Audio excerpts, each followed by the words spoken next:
The following is a Thorpe TV production brought to you in cooperation with Jack Thorfinson, part of our YouTube Friendly series. Ladies and gentlemen, welcome to the Pre-Hard Target Show. Tonight we'll be looking at a Gen 3 Glock 19.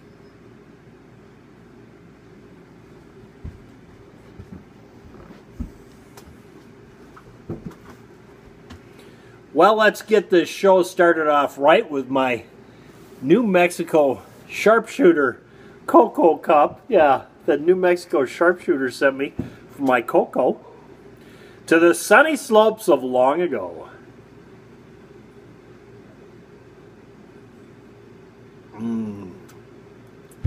That doesn't heat you up and cool you down all at the same time. This is what we're looking at tonight, or this weekend, on the range.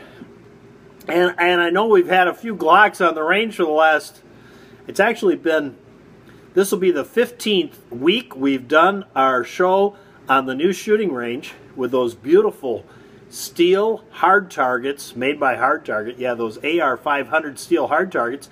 This will be the 15th week we've done a show, and this week we're going to revisit the Glock 19 because this is the Glock 19 I got used that was the unused model, the one that someone bought for their wife, and she didn't think it was a great anniversary gift. And I've done the modifications that I do to all my Glock, and my Glock 19s that I have, I like the Gen 3 models. They're all Gen 3s, and I've done the modifications to it that I have on the rest of my Gen 3 models, and they're all set up the same way with the battle hook rear sight by Henning. The front sight is a Metropolitan night sight.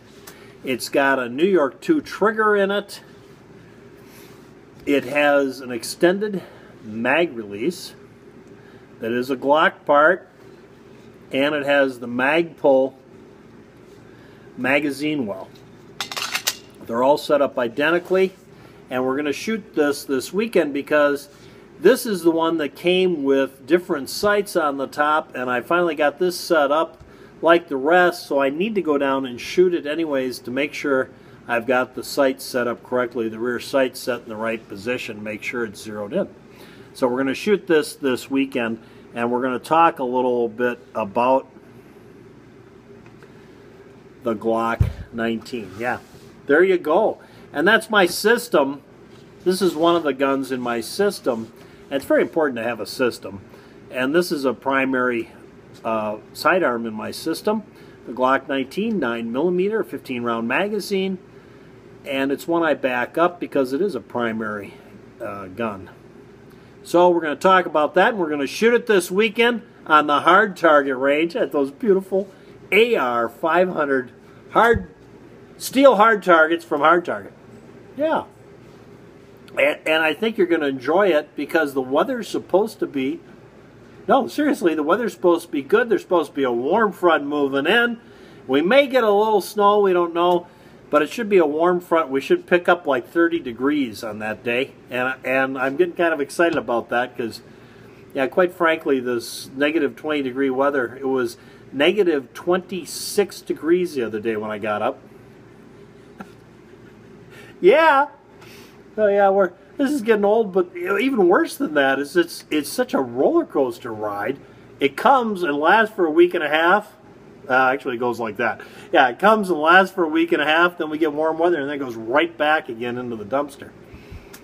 That's the trend. If you look in what they're forecasting, it's going to continue on, and I can't wait to get to February, and hopefully it'll warm up. And of course, by then, hopefully Jack will be back, and hopefully yeah.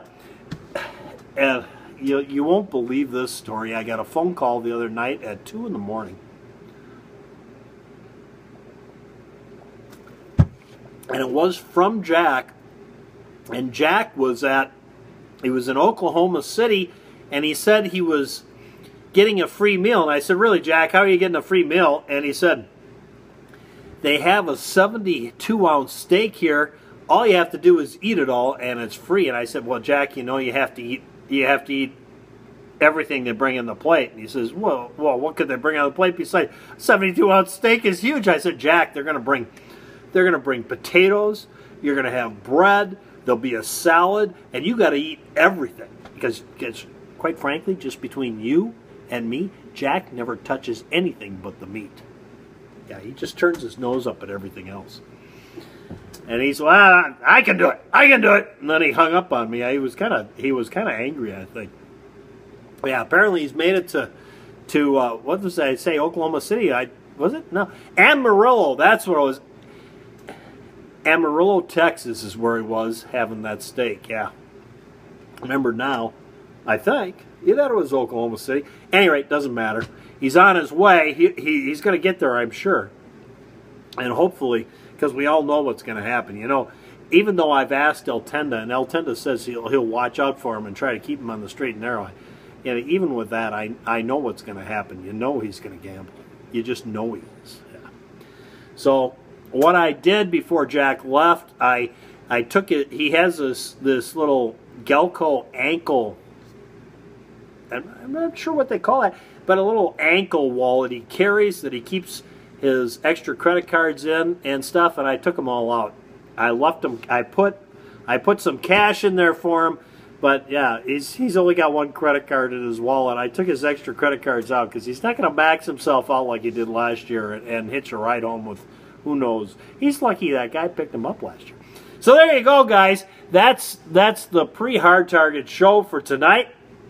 I hope you tune in for this weekend, and if you've seen enough Glocks and you don't want to tune in, I think you should tune in anyways because it's going to be really interesting, I think. Yeah, I think you'll enjoy it.